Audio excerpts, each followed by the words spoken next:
Tuhan yang ada di tengah-tengah kami, Tuhan yang layak kami puji dan kami tinggikan, adalah Sang Juru Selamat yang agung dan abadi, adalah Allah Immanuel yang selalu bersama, selalu menyertai, selalu melindungi, dan selalu memberkati. Di dalam nama Tuhan Yesus, puji Tuhan. Amin. Silakan Bapak Ibu duduk kembali. Puji Tuhan. Pagi hari ini saya ingin melanjutkan apa yang sudah disampaikan 2 minggu berturut-turut sebelumnya oleh Ibu Gembala dan oleh Bapak Haryono.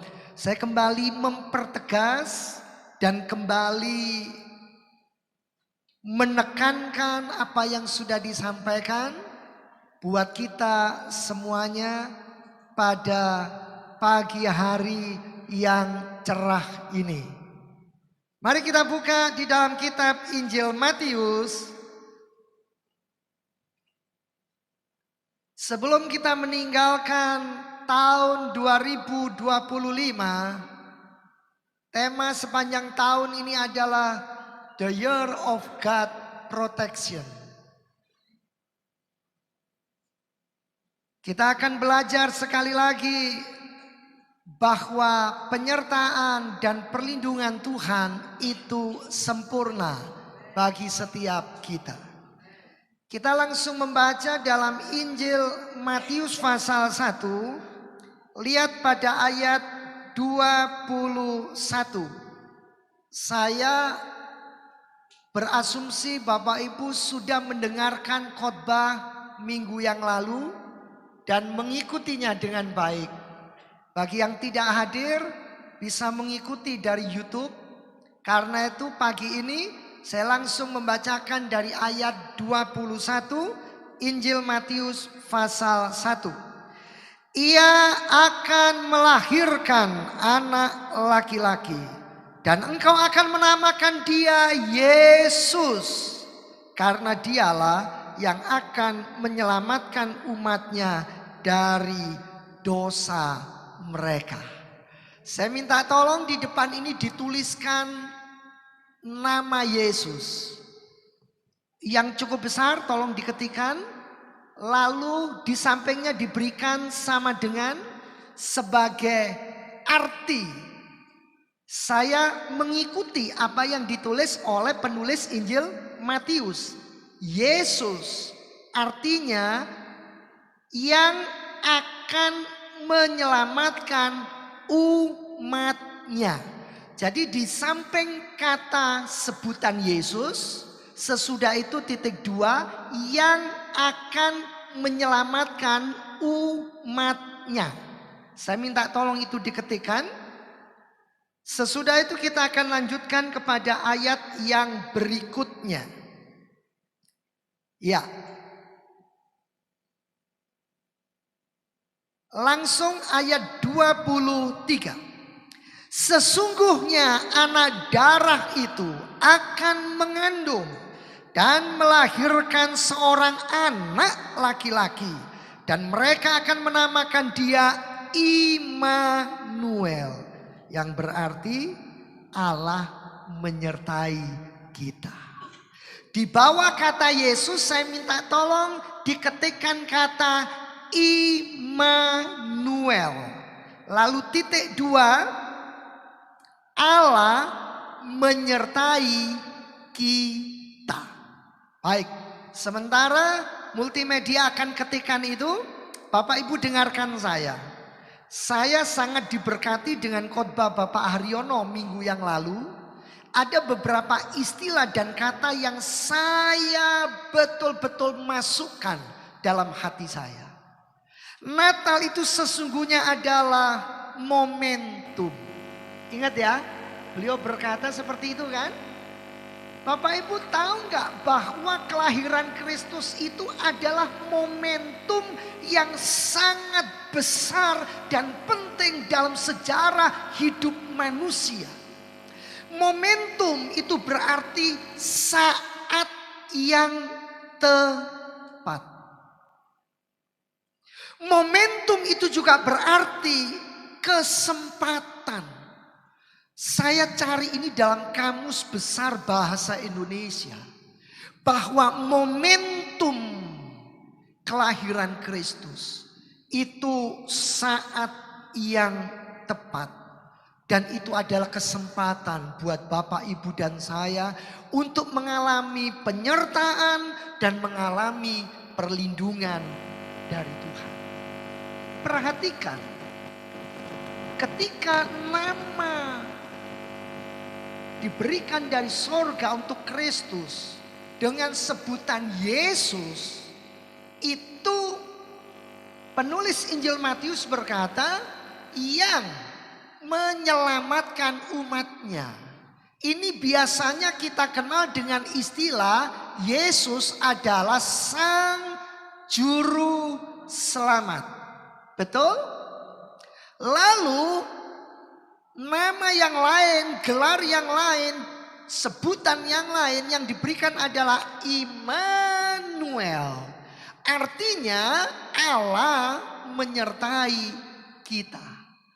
Saudara, dari khotbah minggu yang lalu, pagi ini saya tegaskan sebelum kita tinggalkan tahun 2025 yang tinggal sekian hari, bahwa Sang Juru Selamat ini, Allah yang menyertai kita ini adalah Allah yang sungguh-sungguh akan membuktikan penyertaannya. Penyertaannya itu identik dengan perlindungannya. Penyertaannya itu identik dengan pemeliharaannya. Pemeliharaannya itu identik dengan perlindungannya. Dan perlindungannya itu identik dengan Tuhan hendak mencurahkan berkat-berkatnya. Saya ingin menegaskan pagi hari ini bahwa penyertaan dan perlindungannya adalah sebuah kepastian. Karena itu jangan pernah takut, Bapak Ibu yang dikasihi oleh Tuhan. Jangan pernah khawatir.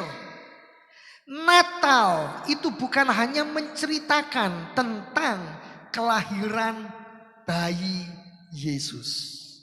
Tetapi Natal juga menceritakan dari nama Yesus yang berarti Sang Juru Selamat. Dan Immanuel, Allah yang menyertai kita. Kita belajar bagaimana Allah menjadi dekat agar Bapak, Ibu, dan saya tidak sendirian di dalam kegelapan dunia. Kita tidak akan tinggal dalam kegelapan malam. Itu yang disampaikan oleh Ibu Gembala supaya Bapak, Ibu, dan saya hidup dalam terang Allah. Karena itu kata Allah menyertai berarti Allah menjaga Bapak, Ibu, dan saya. Allah memelihara, Allah membentengi, Allah melindungi. Siapa yang dijaga? Siapa yang dipelihara? Siapa yang dilindungi?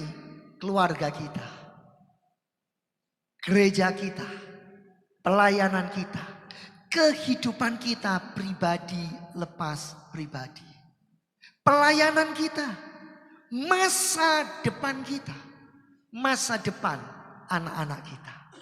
Jemaat yang dikasihi oleh Tuhan, dengan kepastian akan penyertaan dan perlindungan Tuhan. Itu yang hambanya minggu lalu sampaikan. Kita akan menghidupi kehidupan di tahun 2026 dengan hidup dalam kasih karunia Tuhan. Amin. Kasih karunia berarti apa? Tuhan sudah memberikan sebuah kemampuan. Saudara tidak akan pernah berjalan sendirian. saudara akan mengalami penyertaan, pimpinan, dan perlindungannya sampai sedemikian rupa. Oh saudara, Allah yang kita sembah, Allah yang kita layani, Allah yang kita dengarkan, Allah yang dikhotbahkan di belakang mimbar ini adalah Allah yang peduli dengan hidupmu. Dan Allah yang penuh dengan belas kasihan dan kemurahannya. Karena itu izinkan kemurahan Tuhan dan kebajikannya akan tetap memimpin dan menyertai kita. Semua katakan amin. Saudara senang dengan janji tentang pemeliharaannya dan perlindungannya? Luar biasa. Saudara, ini sebuah kepastian. Dan ini bukan sebuah isapan jempol. Dan ini bukan kira-kira atau semoga. Tetapi ini sebuah keniscayaan. Ini sebuah kepastian. Ini jaminan yang nyata. Sebab ini suara dari sorga. Bapak Ibu yang saya hormati. Karena itu tinggalkan segala bentuk keraguan. Tinggalkan segala bentuk kebimbangan. Dan terimalah bahwa di dalam hidup ini penyertaannya sempurna. Perlindungannya sempurna. Seperti di sepanjang pujian ini. Saudara, ini tentunya sangat membanggakan. Ini tentunya membuat kita puas. Ini tentunya membuat kita senang. Ini tentunya membuat kita bersyukur. Tapi ini baru satu sisi. Ibarat mata uang itu baru satu sisi. Uang itu selalu ada dua sisi. Nah, sisi yang lainnya ini apa? Ini yang tidak kalah pentingnya. Kalau nanti kita masuk di tahun 2026 dan meninggalkan tahun 2025 dengan Allah berjanji menyertai, dengan Allah berjanji melindungi, bukan berarti hidup kita tidak ada masalah. Bukan berarti dalam hidup kita tidak ada tekanan. Bukan berarti dalam hidup kita tidak ada pergumulan. Jangan mimpi. Bilang sama kanan kiri. Ya, terkadang mimpi saja, dalam mimpi ada godaan, ada tantangan, ada pergumulan. Hidup ini sebuah kenyataan. Amin Bapak Ibu. Coba kita lanjutkan ya. Jadi dengan penyertaan dan perlindungan Allah, itu bukan berarti tidak ada ancaman di balik kisah dan cerita Natal ini. Ada Bapak Ibu. Di mana? Ya, kita tentunya sudah tahu. Saya anggap ini semua sudah pernah membaca dan mengerti. Jadi kita langsung saja dalam Injil Matius pasalnya yang kedua. Setelah orang-orang Majus dari timur itu, pasal 2, langsung kita baca ayat 13 sampai ayat yang ke-15. Ya, bisa ditampilkan ayatnya? Injil Matius pasal 2 ayat 13 sampai 15. Jadi jangan mimpi. Kalau Tuhan sudah berjanji menyertai, Tuhan berjanji melindungi, tidak berarti hidup ini tanpa masalah. Ternyata ada ancaman yang terjadi di sekitar kelahiran Kristus. Ternyata ada pergumulan. Apa itu? Ayat 13. Setelah orang-orang Majus itu berangkat, nampaklah malaikat Tuhan kepada Yusuf dalam mimpi dan berkata, ya, saya yakin Yusuf, ya gitu mungkin ya. Yusuf, bangunlah,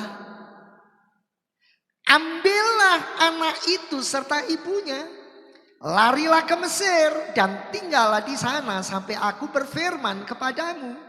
Dengan kata lain, ngungsio, ayo melarikan diri. Ya, karena Herodes akan mencari anak itu, mencari baby Yesus, mencari Immanuel itu untuk diapakan? Untuk disembah, ngomongnya untuk disembah. Dalam ayat-ayat sebelumnya, Herodes berkata kepada orang Majus apa? Nanti kalau ketemu bayi itu sampaikan kepada saya. Karena saya seperti kamu ingin menyembah bayi itu.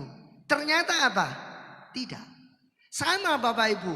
Semua orang kalau ke gereja ngomongnya apa? Menyembah siapa?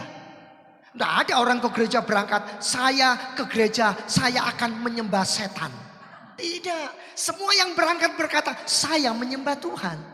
Tapi lihat saudara, ada yang seperti Herodes tanpa dia sadar, saya akan menyembah Tuhan. Tapi ternyata enggak. Menyembah sesuatu yang lain. Kamu di sana dapat apa? Kalau di situ dapat apa? Minggu lalu dapat payung. Minggu lalu dapat tumbler. Minggu lalu dapat makan. Wah, saya bersyukur untuk para partner-partner pelayanan ini. Saya kasih tumbler, Pak. Oh, saya kasih nasi. Oh, saya kasih payung. Ada lagi, saya kasih tisu. Komplit Bapak Ibu. Kalau mau nangis di tahun 2026 sudah ada tisu. Kalau takut hujan sudah ada. Kalau karena panas terik kehausan sudah ada botol minum. Coba. Kalau Bapak Ibu makan gak ada ikan sudah ada. Apa yang kurang? Aduh, wujud pemeliharaan Tuhan ini luar biasa. Perlindungannya luar biasa. Tapi Tuhan berkata, ini loh, masih ada sebuah ancaman yang terjadi. Ya. Terus ayat 14. Maka Yusuf pun bangunlah. Diambilnya anak itu serta ibunya malam itu juga. Garis bawahi ya. Apa yang saya tekankan. Malam itu juga. Lalu menyingkir ke Mesir. Dan tinggal di sana hingga Herodes mati. Hal itu terjadi supaya genaplah yang difirmankan Tuhan oleh Nabi. Dari Mesir kupanggil anakku pulang. Cukup sampai ayat 15. Saya terpaksa harus buka HP karena saya tidak hafal kata-katanya. Saya cuma mengutip. Ada seorang yang mengirimkan di sebuah WA itu hal yang seperti ini. Saya mau bacakan saja. Ini cuma contoh bahwa hidup ini mustahil tanpa tekanan. Loh kok gak ada yang ngamen? Hidup ini mustahil tanpa pergumulan. Sebab dalam hidup itu harus ada dinamika yang namanya pertumbuhan. Mohon maaf ya Bapak Ibu, ini saya sebut saya cuma mencontoh. Tapi ini mungkin bagi beberapa orang dianggap kurang etis. Pak khotbah kok nyebut-nyebut itu. Ya, mohon maaf loh, saya cuma mencontoh. Tirulah, kata si pengirim WA ini dalam bentuk gambar. Tirulah, mohon maaf, bulu ketiak. Tirulah bulu ketiak. Hidup tertekan, tapi tetap tumbuh. Saya waktu baca ini juga tertawa. Tidak cuma Bapak Ibu, benar juga ya. Mohon maaf, bulu ketiak ini kan hidupnya tertekan terus. Masa setiap hari Bapak Ibu jalan itu begini? Hah? Pergi kemana-mana begini, bekerja juga begini. Enggak kan? Pasti tekan ini. Tapi dia tetap tumbuh. Bagus juga anekdotnya ya. Nah, jadi ini sebuah ilustrasi untuk menggambarkan hidup ini memang tidak mudah Bapak Ibu. Kalau digambarkan seperti mohon maaf bulu. Iya, saya tidak sebut ya. Nah, ada lagi yang nulis seperti ini. Untuk menggambarkan bahwa hidup ini tidak segampang yang dibayangkan banyak orang. Ya, dia berkata seperti ini karena tidak bisa pergi liburan. Untukmu yang liburannya enggak keluar kota, juga enggak keluar negeri, tapi keluar cuma ngangkat jemuran, mari kita saling menguatkan. Ya, Bapak Ibu, kalau jemuran itu pasti diangkat keluar, dimasukkan. Karena saya punya pengalaman itu, apalagi kalau sudah rintik-rintik. Wah, dari atas itu istri saya teriak-teriak. Saya juga sama, hujan. Masukkan jemurannya. Kalau enggak apa, nyuci berkali-kali nanti ya. Jadi untukmu yang liburannya gak keluar kota, liburanmu gak keluar negeri, tapi keluar cuma ngangkat jemuran, mari kita saling menguatkan. kembali ke dalam Injil Matius pasal 2 tadi. Saudara, yang minggu lalu Pak Haryono sampaikan, sekalipun nanti tahun 2026 ada banyak tantangan dan pergumulan. Ini sisi yang berbeda daripada peristiwa kalau kita belajar penyertaan dan perlindungan Tuhan. Tolong jemaat Tuhan dengarkan baik-baik. Minggu yang lalu sudah disampaikan, hiduplah bukan dengan kekuatanmu sendiri, tapi hidup dalam kasih karunia Allah. Ini yang saya mau sampaikan ketika Injil Matius pasal 2, balik ayat 13 sampai 15 ditulis. Saya mau sampaikan kasih karunia yang Tuhan kasih untuk Yusuf dan Maria adalah jalan keluar yang terbaik. Saudara, Tuhan itu memberikan jalan keluar yang begitu indah, yang begitu luar biasa. Coba kita baca ayat 13. Jalan keluar apa? Ini hubungannya dengan nyawa loh Bapak Ibu. Ancaman ini, kematian. Urusan nyawa ini Bapak Ibu. Ya, penderitaan, kesulitan, tekanan hidup. Ayat 13. Setelah orang-orang Majus itu berangkat, nampaklah malaikat Tuhan kepada Yusuf. Tuhan segera utus, Tuhan segera perintahkan malaikatnya untuk memberikan warning.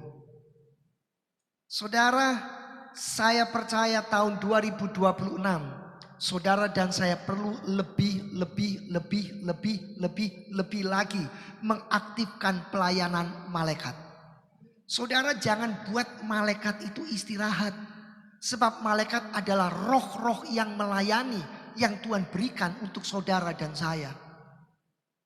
Terima kasih, tidak ada yang amin. Amin. Aktifkan. Bagaimana saudara mengaktifkan Alkitab? Saya sudah pernah sampaikan. Satu di antara sekian banyak cara. Ketika saudara mengucapkan firman itu keluar dari mulut kita, maka otomatis malaikat akan mengerjakan setiap firman yang keluar dari mulut kita. Karena itu hati-hati dengan mulutmu, hati-hati dengan pikiranmu, hati-hati dengan perasaanmu. Katakan semua yang sesuai di dalam Alkitab. Amin. Lalu Tuhan memberi jalan keluar, menggerakkan dan mendorong Yusuf untuk tidak mengulur waktu.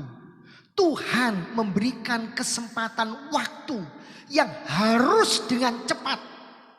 Ketepatan waktu diberikan untuk mereka. Coba kita lihat ya. Maka Yusuf pun bangunlah, diambilnya anak itu serta ibunya malam itu juga. Yusuf tidak berkata, dek, tunggu besok ya. Enggak, malam itu juga. Ya, dia berkata, tunggu tahun depan ya Enggak, malam itu juga. Ya, setiap pasangan itu punya bahasa kasih, bahasa cinta masing-masing untuk pasangannya. Betul? Jangan bahasa cintanya yang enggak umum ya. Tapi yang umum, yang baik. Tidak umum boleh, tapi yang mengandung kebenaran. Jangan panggil suami asal-asalan. Hati-hati Bapak Ibu. Sekarang undang-undang ITE akan diberlakukan tentang kalau kita menyebut seseorang dengan nama hewan, sebutan binatang, itu bisa dipenjarakan. Gak main-main loh. Ini benar, ini akan diberlakukan. Saya gak tahu Bapak Ibu sudah dengar atau enggak. Dan ini akan diterapkan tahun 2026. Mulai bulan Februari dan seterusnya. Sampai kapan? Gak tahu. Jadi tidak boleh. Kalau sampai saudara mengucapkan itu dan terdengar itu direkam ada bukti, saudara akan dipenjara minimal 6 bulan. 6 bulan itu lama Bapak Ibu. Makanya hati-hati. Ya, lihat ini. Jadi Allah memberikan dan mengatur waktu dengan sempurna. Saat itu juga Yusuf bangun dan melakukan tepat seperti apa yang Allah kehendaki. Satu bagian lagi. Terus kita baca ayat ini. Ayat 15. Dan tinggal di sana hingga Herodes mati. Hal itu terjadi supaya genaplah yang difirmankan Tuhan oleh Nabi, dari Mesir kupanggil anakku. Ini yang gak enak saudara. Kenapa? Maka Yusuf harus bangun, diambilnya anak itu serta ibunya malam itu juga, lalu menyingkirnya ke Mesir. Ngungsinya ke Mesir. Ini yang jadi pertanyaan saya, ini kan daerah musuh ini. Kok harus ke Mesir? Apa enggak ada kota lain di Israel? Hah? Apa enggak ada negara lain selain Mesir? Kenapa harus ke Mesir? Dari sini saya belajar Bapak Ibu. Kalau Allah mengizinkan perpindahan, penundaan, terus bergesernya waktu, bahkan ke tempat-tempat yang saudara mungkin gak nyaman untuk ke sana, percayalah bahwa perubahan rencana, penundaan itu pasti ada maksud dan tujuan Tuhan. Termasuk pengalihan yang diizinkan oleh Tuhan. Saudara percayalah, ada tangan yang tersembunyi yang sedang mengatur, menolong saudara dan saya. Sekalipun kalau berlaku seperti Yusuf, engkau mereka-rekakan yang jahat, tapi Tuhan segera mengubahnya untuk menjadikan perubahan itu hal yang baik dalam hidupku. Amin. Ini berlaku dalam hal bekerja. Ini berlaku di dalam hal berumah tangga. Terkadang itu ada pergeseran rencana. Terkadang itu seperti ada penundaan. Terkadang itu mesti ada perpindahan. Percayalah saudara, apapun Tuhan akan memberikan jalan keluar. Tuhan akan menolong, memberi kekuatan kepadamu. Itu yang disebut oleh hambanya minggu yang lalu. Ada kasih karunia Tuhan. Satu hal lagi yang perlu kita renungkan pada bagian ancaman, masalah, pergumulan yang dihadapi oleh Yusuf dan Maria. Coba Bapak Ibu garis bawahi. Ini adalah Yesus Kristus. Tetapi dalam proses kelahirannya juga ada pergumulannya Bapak Ibu. 3 pribadi ini mengalami pergumulan yang hebat. Nah termasuk kalau di Mesir ini loh, makan minta siapa? Lalu di Mesir ini gak ada keluarga, gak ada saudara. Lalu bagaimana mereka menghidupi kehidupan di Mesir sampai waktu Herodes mati dan harus balik. Itu kan tidak 1 hari 2 hari. Itu tidak 1 minggu 2 minggu. Ini kurun waktu yang sangat lama. Terus bagaimana? Katanya Tuhan itu menyertai. Katanya Tuhan itu melindungi. Menurut Bapak Ibu, mereka hidup dari mana ini? Apakah Tuhan akan kirim burung gagak? Apakah Tuhan akan kirim burung raja wali? Ataukah Tuhan menggerakkan hati tetangga-tetangga untuk memberi mereka makan? Saudara bayangkan, kalau Kristus Yesus adalah Tuhan, juga mengalami penderitaan. Loh saudara dan saya ini siapa? Kok tidak mau mengalami penderitaan? Bayangkan dari palungan saja. Gambaran tentang salib itu sudah dimulai. Bahkan saya sudah pernah sampaikan, sejak Kristus di dalam rahim daripada Maria, itu sudah sebuah teladan bahwa Kristus menunjukkan dari Allah loh, mau menderita menjadi janin. Saudara bayangkan, kalau saya yang ditawari, saya akan berkata gak mau. Gak enak Bapak Ibu. Saudara pikir di dalam perut mama itu Elsa apa ada McDonald di situ? Ada KFC dalam perut mama? Gak ada. Yang ada apa? Ya gelap. Ini Allah loh Bapak Ibu. Karena kasihnya untukmu, tapi juga harus menyelesaikan keadilannya. Harus mau jadi manusia. Karena objek yang diselamatkan itu manusia, bukan hewan. Kalau yang diselamatkan hewan, itu ceritanya akan berbeda. Kira-kira menurut saudara, bagaimana mereka ini menghidupi kehidupannya? Ternyata jauh sebelum mereka berpikir, Tuhan sudah menyediakan. Amin. Tuhan sudah menyediakan. Luar biasa. Gak tahu mereka. Tapi mereka mengalami dan akhirnya mereka melihat. Sedetik pun aku tidak pernah meninggalkan engkau. Amin. Coba kita lihat. Ya, coba kita lihat. Injil Matius pasal 2 ayat 11 sampai ayat yang ke-12. Coba kita lihat. Nah, maka masuklah mereka ke dalam rumah itu dan melihat anak itu bersama Maria. Ibunya lalu sujud apa Bapak Ibu? Menyembah Yesus. Mereka pun membuka tempat harta bendanya dan mempersembahkan persembahan kepadanya, yaitu emas, kemenyan dan mur. Kalau orang Majus ini cendekiawan, orang hebat. Orang hebat mana yang mau menyembah bayi? Kenapa cendekiawan ini? Kenapa negarawan ini? Kenapa orang hebat ini mau bersujud menyembah yang katanya cuma bayi? Karena dia tahu ini bukan cuma bayi. Ini Yesus sang juru selamat. Ini Yesus Immanuel, Allah besertamu dan besertaku. Dan dipersembahkanlah semua yang terbaik. Bukan sampah tapi harta kekayaan. Yaitu emas, kemenyan dan mur. Nah ini yang saya mau bahas Bapak Ibu lebih jauh. Bapak Ibu masih ada bersama saya? Ini yang Ibu Gembala khotbahkan. Kita buka Yesaya 60.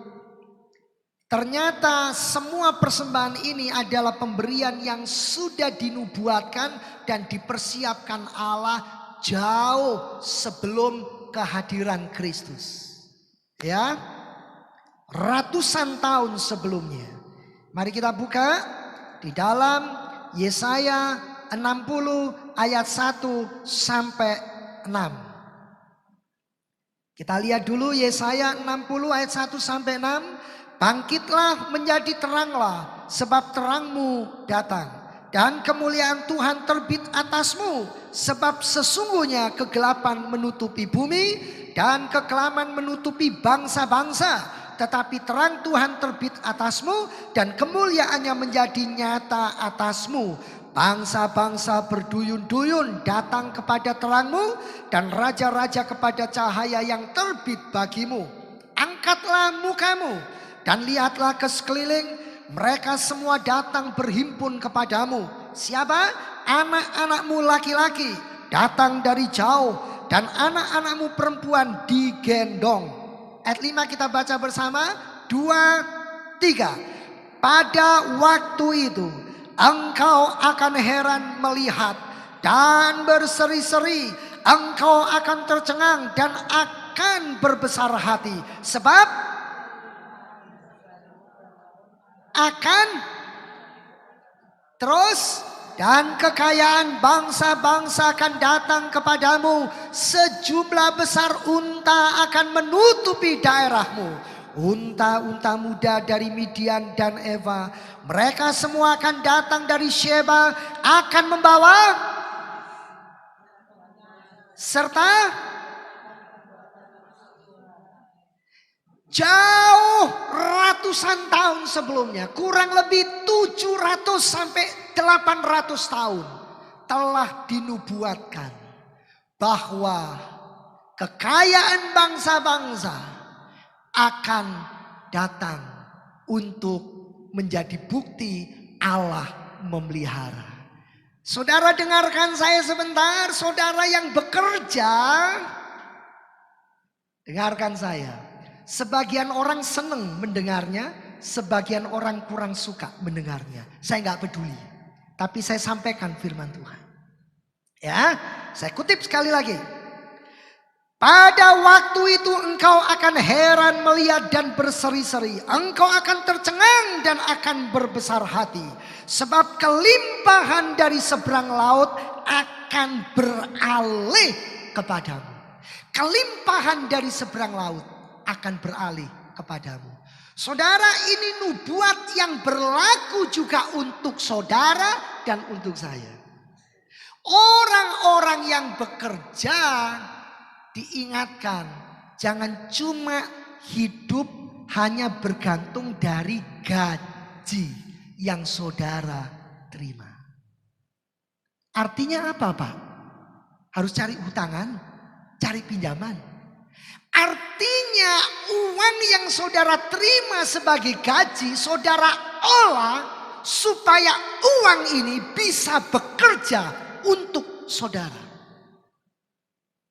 Atau saudara minta hikmat Tuhan, Tuhan akan menolong saudara. Tidak lewat perusahaan di mana saudara bekerja, tapi saudara bisa punya keahlian, keterampilan, kemampuan, kesempatan untuk meningkatkan berkat yang saudara terima.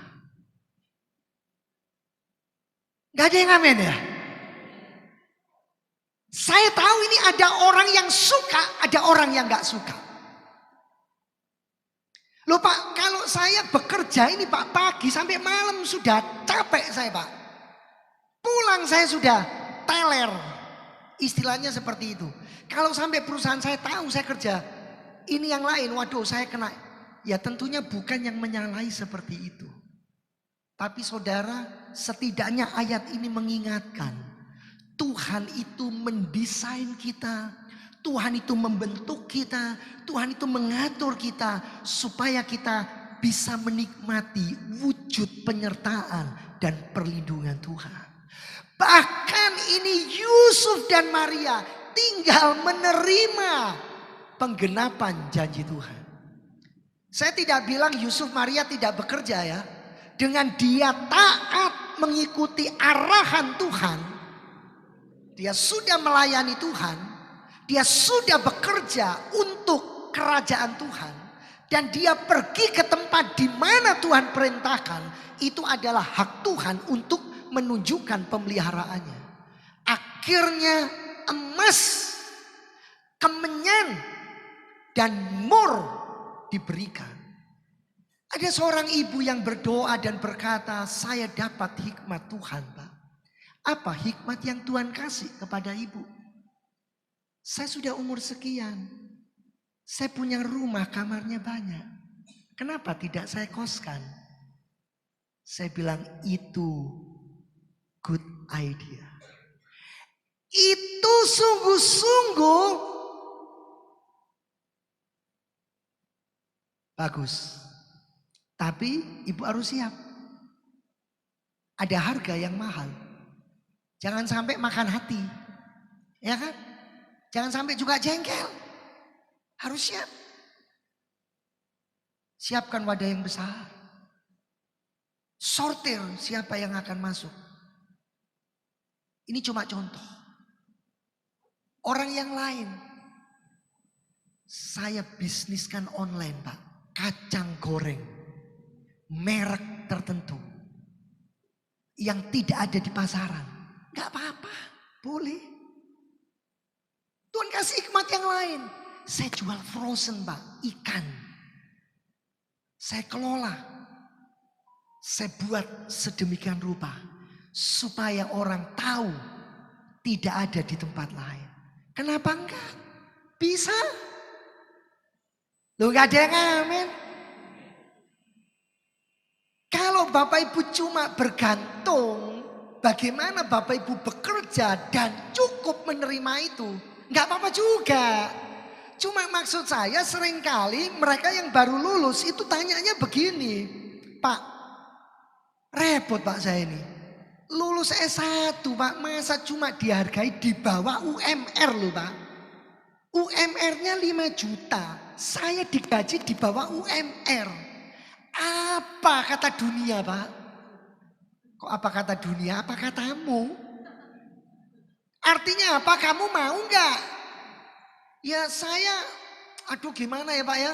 Aduh kerjanya kayak begitu, dapatnya cuma segitu. Terus menurut kamu bagaimana? Lebih baik saya tidur di rumah, Pak. Ya jadilah seperti itu. Gak akan pernah bisa bekerja. Sebetulnya banyak Bapak Ibu yang saya bisa ceritakan sebagai contoh. Ya, tapi saya yakinlah Bapak Ibu lebih banyak tahu daripada saya tentang pernik-pernik yang terjadi hari-hari ini. Benar kok Bapak Ibu. Kita lihat sekarang ya. Kenapa harus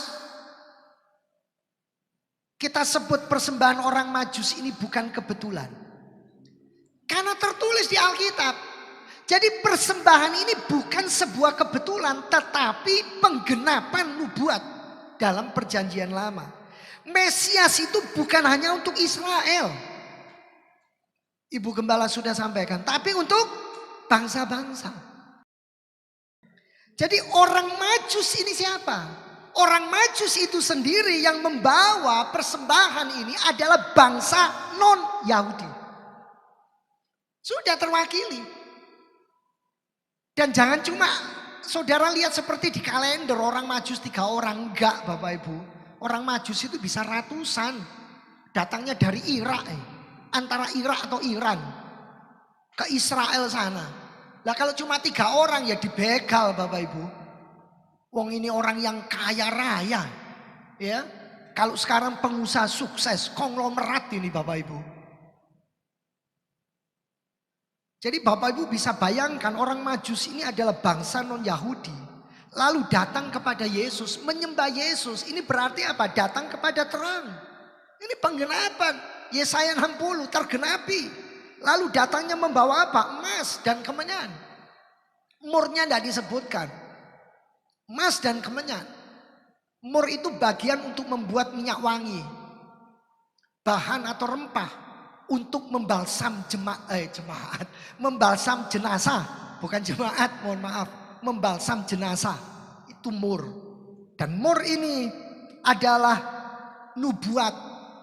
Dengan diberikannya mur itu menjadi tanda bahwa Kristus ini akan mengalami penderitaan, akan mengalami kematian dan akan menuju salib.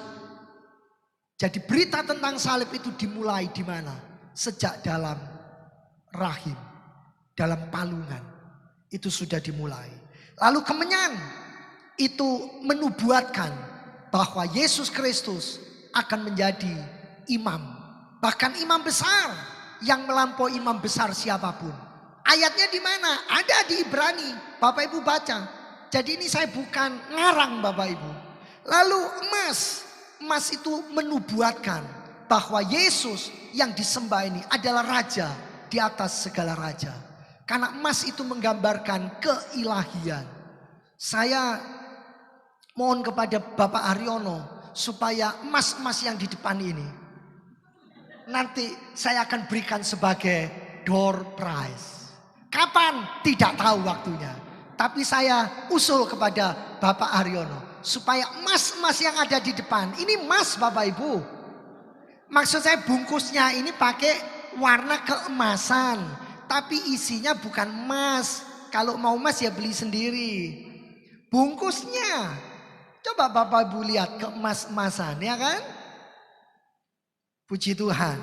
Jadi mari jemaat yang dikasihi Tuhan, tinggalkan tahun 2025 dengan segala kenangan, baik penuh duka, baik penuh suka. Ayo kita menyongsong tahun 2026. Saudara, tahun 2024 itu adalah tahun di mana kita belajar Tuhan memelihara kita. The year of God Providencia. Lalu tahun 2025, the year of God's protection. Tuhan melindungi kita, menyertai, melindungi kita. Saudara hampir mirip, hampir sama. Nanti tahun 2026 Tuhan sudah memberikan sesuatu. Karena ini sulit untuk saya terjemahkan. Mencari kata yang tepat. The year of God revelation. Tahun pewahyuan Tuhan. Saya pinjam istilahnya terpaksa revelation. Tapi sebenarnya yang Tuhan berikan kepada saya, tahun 2026 akan terjadi penyingkapan besar-besaran akan segala hal yang masih berupa misteri-misteri, sesuatu yang menakutkan. Saudara ingat kemarin hambanya Bapak Aryono berkata, kalau zaman AI ini nanti akan tergantikan oleh kuantum. Saudara, kalau kuantum itu akan jauh lebih ini. Saudara, kebenaran Allah itu adalah kebenaran yang paralel. Segala yang terjadi di atas muka bumi ini itu menggambarkan apa yang terjadi di alam spiritual. Tapi apa yang terjadi di alam spiritual itu harus terjadi di alam fisik. Tuhan menunjukkan kepada saya sejak robeknya tirai yang menghubungkan ruang kudus dengan ruang maha kudus. Maka tidak ada lagi misteri. Orang yang bergerak di dalam kemuliaan Allah semakin dalam dia akan semakin betul-betul menikmati kemuliaan Tuhan. Saudara yang hidup dalam kudus akan menjadi semakin kudus. Tapi orang yang hidup di dalam kenajisan, dalam percabulan akan semakin najis. Orang yang jahat akan menjadi semakin jahat. Tapi orang yang murah hati, orang yang benar akan semakin benar. Tidak ada yang amin. Benar. Saya tidak menemukan istilah teologisnya untuk penyingkapan rohani. Jadi saya pakai kata revelation. Sebetulnya revelation hanya boleh dipakai untuk kata pengilhaman Alkitab. Tapi saya pinjam ini untuk membuktikan bahwa di tahun depan misteri di dalam Alkitab ini akan semakin terbuka lewat hamba-hamba Tuhan yang hidupnya kudus, hidupnya sungguh-sungguh, dan hidupnya sedemikian rupa dengan Tuhan. Amin. Puji Tuhan.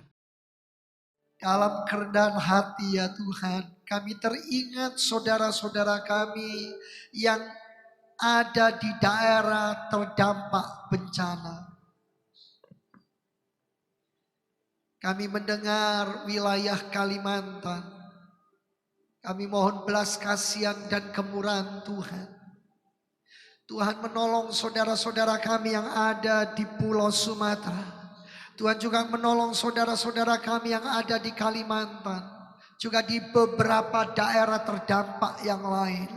Belas kasihan dan kemurahan Tuhan memberikan hikmat kepada pemimpin bangsa kami. Memberkati Bapak Presiden dan wakilnya, semua jajaran Menteri DPR, MPR, sungguh-sungguh mementingkan kepentingan dan memikirkan rakyat Indonesia. Bapak terima kasih. Kami juga berdoa persembahan yang anak-anakmu sudah berikan. Tuhan memperhitungkannya sebagai kebenaran. Oleh anugerah dan kasih-Mu Engkau menyertai, melindungi dan memberkati dengan berkelimpahan. Kami juga berdoa bagi yang berulang tahun di sepanjang bulan Desember. Tuhan anugerah-Mu nyata, berkat-Mu melimpah, bawa anak-anak-Mu lebih setia, lebih taat dan lebih sungguh-sungguh kepada Tuhan. Supaya nama Tuhan dipermuliakan. Bapak terima kasih. Ibadah kami dari awal sampai akhir Tuhan yang memimpin dan memberkati. Kami semua yang hadir sudah diberkati. Semua penata layanan sudah diberkati. Kami berdoa bagi semua jemaat yang tidak bisa hadir dimanapun mereka berada. Yang sakit beroleh pemulihan, kesembuhan. Yang berpergian dalam perlindungan dan pertolongan Tuhan. Tuhan jamah, Tuhan tolong. Tuhan memberkati dan membukakan jalan. Kami menyerahkan anak-anak-Mu. Kami percaya yang terbaik bagi mereka semuanya. Tuhan Allah yang nyata. Tuhan pribadi yang hidup. Kami memberkati saudara-saudara kami yang sakit. yang ada di rumah, yang ada di rumah sakit, Tuhan menjamah, memulihkan dan menyembuhkannya di dalam nama Tuhan Yesus Kristus. Sekali lagi kami menyerahkan gereja-gereja, menyerahkan hamba-hamba Tuhan, menyerahkan bangsa dan negara kami Indonesia tercinta, supaya negeri kami dipenuhi dengan kelimpahan, kemuliaan, belas kasihan, anugerah, dan kebajikan Tuhan. Jemaat yang dikasihi Tuhan, angkatlah kedua belah tanganmu. Sebelum saudara pulang, sekarang terimalah berkat. Berkat Allah Bapa, berkat Tuhan Yesus Kristus Sang Putra, di dalam persekutuan Allah Roh Kudus akan menyertai dan memimpin kehidupanmu sekarang ini, bahkan sampai selama-lamanya. Pulanglah, terimalah berkatnya di dalam nama Tuhan Yesus Kristus. Puji Tuhan. Amin. Selamat hari Minggu, selamat menyongsong tahun yang baru. Tuhan Yesus memberkati.